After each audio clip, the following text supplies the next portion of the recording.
오늘의 주요 뉴스입니다. 익산시 농장발 코로나19 집단 감염과 관련한 추가 감염자는 발생하지 않았습니다. 전북도는 접촉자 62명을 대상으로 진단 검사를 실시해 이 가운데 35명을 자가격리자로 분류했습니다.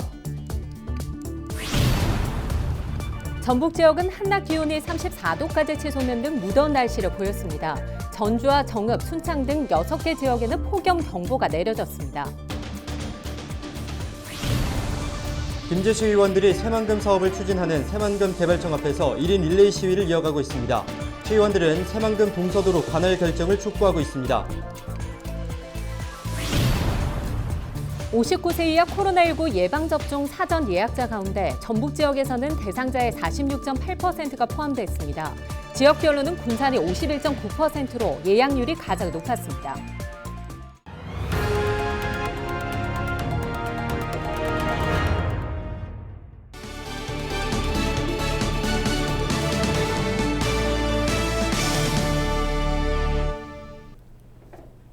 여러분 안녕하십니까? 헬로티비 전북 뉴스입니다. 익산시 농장발 코로나19 집단 감염과 관련한 추가 감염자는 발생하지 않았습니다. 전북도는 익산 외국인 노동자 집단 감염과 관련해 62명을 대상으로 진단 검사해 이 가운데 35명을 자가격리자로 분류했다고 밝혔습니다. 해당 농장에서는 지난 11일과 12일 캄보디아와 베트남 출신 노동자 13명이 무더기로 감염됐으나 추가 확진자는 발생하지 않았습니다. 도내에서는 지난 12일부터 13일 오후 6시 현재 외국인 노동자 12명을 포함해 22명이 확진됐습니다. 지역별로는 익산 12명, 전주 6명, 군산 3명, 무주 1명입니다. 군산 3명은 일상 모임 관련 확진자들로 자가격리 중 확진됐습니다. 59세 이하 코로나19 예방접종 사전 예약자 가운데 전북 지역에서는 대상자의 47%인 5만 5천여 명이 예약한 것으로 나타났습니다.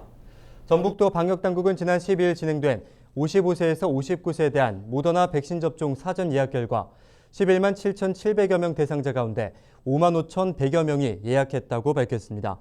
지역별로는 군산이 52%로 예약률이 가장 높았으며 남원과 익산, 전주 순으로 집계됐습니다. 접종은 이달 26일부터 시작되며 개인별 접종일은 별도로 안내됩니다. 전북에서 열릴 예정이었던 전국 단위 체육대회가 코로나19 확산 여파로 연기되거나 축소됩니다. 우석대는 다음 주 개최를 앞둔 제19회 총장기 전국 태권도 대회를 잠정 연기한다고 밝혔습니다. 전주시는 예정된 체육대회의 규모를 줄여 치르기로 하고 우선 27일까지 열리는 전국 볼링 대회는 초등학생과 중학생의 참가를 제한했습니다.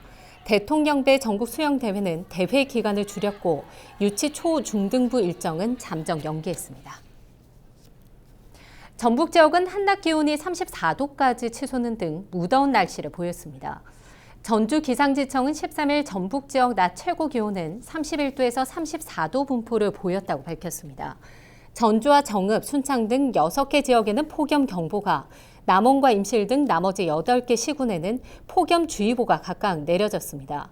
기상지청은 당분간 폭염이 이어지고 곳에 따라 열대야도 나타나겠다며 한낮에는 외출을 삼가하고 수분을 충분히 섭취해달라고 당부했습니다.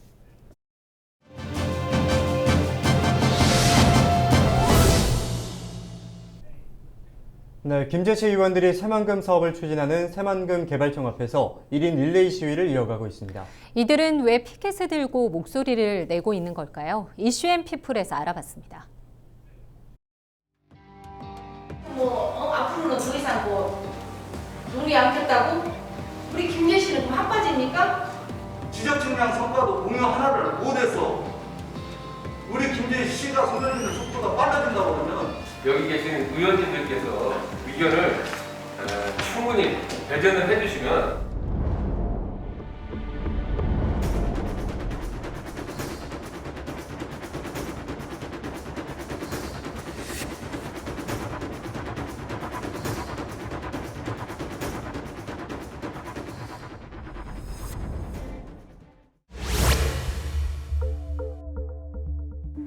김제시의회는 새만금 동서도로 김제 시민의 마땅한 권리를 찾기 위하여 새만금 개발청을 방문하였습니다.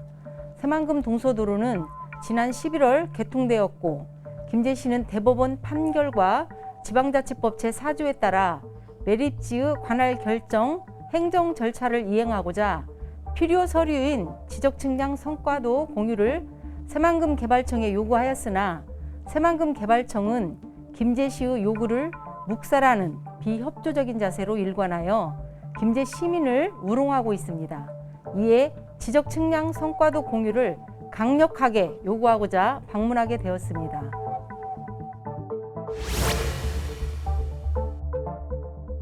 시의회에서는 새만금개발청이 지적 측량 성과도를 김제시와 공유할 것을 적극 촉구합니다. 새만금청은 조속히 해당 자료를 공유해야 할 것이며 행정구역 결정은 중앙분쟁조정위원회에 일임해야 합니다.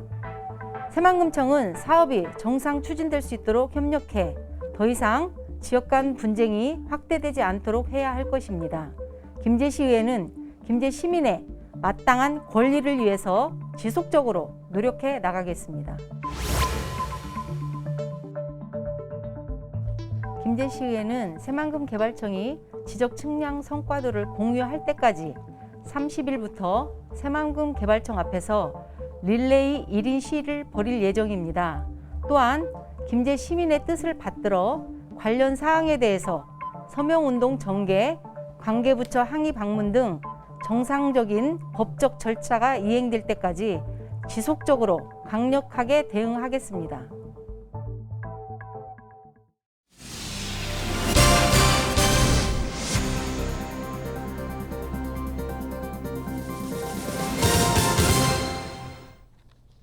예산 1조 원 시대를 맞은 남원시가 복지 예산을 확대하기로 했습니다. 남원시는 2021년도 제1회 추가경정 예산 편성을 마치고 시의회에 1조 78억 원 규모의 예산안을 제출했습니다. 이번 추경 예산은 올해 본 예산 대비 914억 원이 증가했습니다.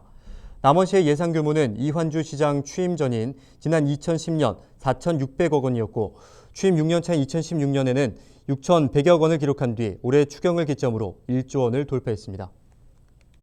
일자리 창출과 시민 복지 등 시민들이 실질적으로 느낄 수 있는 효율적인 예산 운영을 해 나가겠습니다. 남원시는 복합형 공공도서관 건축 설계 공모 당선작으로 종합건축사 사무소 창의 우리 동네 지식문화놀이터 작품을 선정했습니다.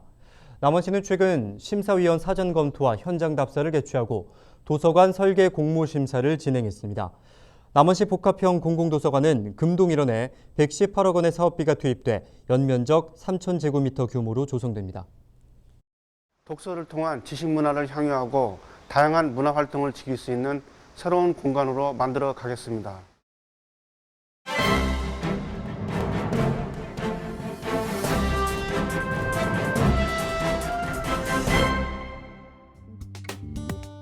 신문브리핑 전북일보 기사입니다. 전국 각 자치단체에서 공공기관의 추가 지방 이전을 골자로 한 혁신도시 시즌2와 관련해 공개적으로 목소리를 내고 있지만 전북도와 정치권은 뒷짐을 지고 있는 모양새입니다. 도는 전략 노출을 우려하며 정부 로드맵에 따라 대응하겠다는 입장만 반복하고 있습니다. 그 사이 광주, 전남, 부산, 경남 등은 시민단체와 정치권이 나서 공공기관 추가 이전과 유치 의지를 강력하게 표명하고 있습니다. 이런 가운데 지난 6일 대전을 찾은 김부겸 국무총리는 공공기관 추가 이전 등 혁신도시 시즌2 추진과 관련해 어느 정도 밑그림을 완성해 나가는 단계라며 조만간 국가균형발전위원회에서 결의하고 대통령 재가를 거쳐 정부 입장을 발표하게 될 것이라고 밝혔습니다. 현 정부 임기 내 공공기관 추가 이전 계획을 매듭 짓겠다는 메시지를 읽힙니다. 이와 관련해 혁신도시가 위치한 각 자치단체도 분주한 모습입니다. 최근 경남도는 도지사 직속으로 가칭 혁신도시 2단계 발전추진단이란 전담 조직을 구성하고 진주시 등 시군과 협조체제를 구축하기로 했습니다. 현재 부산시도 경제부시장을 단장으로 내부 태스크포스 팀을 구성, 금융, 해양, 영상 관련 공공기관 39곳을 중점 유치 대상으로 선정해 대비하고 있습니다. 시민사회단체들도 현 정부 임기 내 공공기관 추가 이전을 확정하라고 목소리를 높입니다. 최근 광주, 대구, 부산 등 80여 개 영호남 시민단체가 모인 영호남 시민운동본부는 기자회견을 열고 공공기관 추가 이전을 촉구하기도 했습니다. 반면 농생명 금융 분야 공공기관 유치를 노리고 있는 전북도는 공공기관 추가 이전이나 이전 부지에 관한 결정은 국가적인 차원에서 결정할 사안이라고 강조하며 현재는 정부 로드맵에 따라 적기 대응할 수 있도록 관련 동향을 파악하고 있다고 밝혔습니다. 전북도의회의 제2차 공공기관 유치 진행 상황도 진척이 없는 것으로 알려졌습니다. 도의회는 지난해 10월 제2기 공공기관 유치 지원 특위를 꾸리고 대응에 나섰지만 이렇다 할 활동을 하지는 못했습니다. 특위 출범 이후 전북혁신도시 입주기관과 총리실을 방문해 공공기관을 지역에 추가 이전해달라고 촉구하는 건의문 전달 등을 했습니다. 정읍지역 관광지와 교통정보를 한눈에 볼 수 있는 스마트 관광 전자지도가 나왔습니다. 정읍시는 주요 관광지와 음식점, 숙박 정보 등을 알 수 있는 관광 전자지도가 서비스를 시작했다고 밝혔습니다. 이 전자지도는 GPS 정보를 통해 사용자의 현재 위치와 대중교통과 같은 길 안내 서비스도 제공합니다. 포스트 코로나 시대의 소규모 여행 패턴 변화에 발맞춰 스마트폰 하나로 더욱 편리하고 즐거운 정읍 여행이 될 수 있을 것으로 기대합니다. 화이자 백신 2회 접종에 이어 세 번째 추가 접종까지 하면 면역력이 최대 10배 높아진다는 연구 결과를 화이자 제조사가 발표했는데요.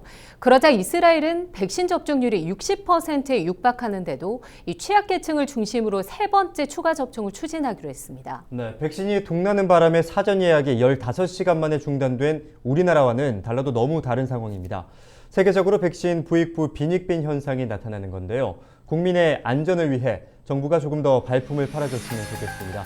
이상으로 뉴스 마칩니다. 함께해 주신 여러분 고맙습니다.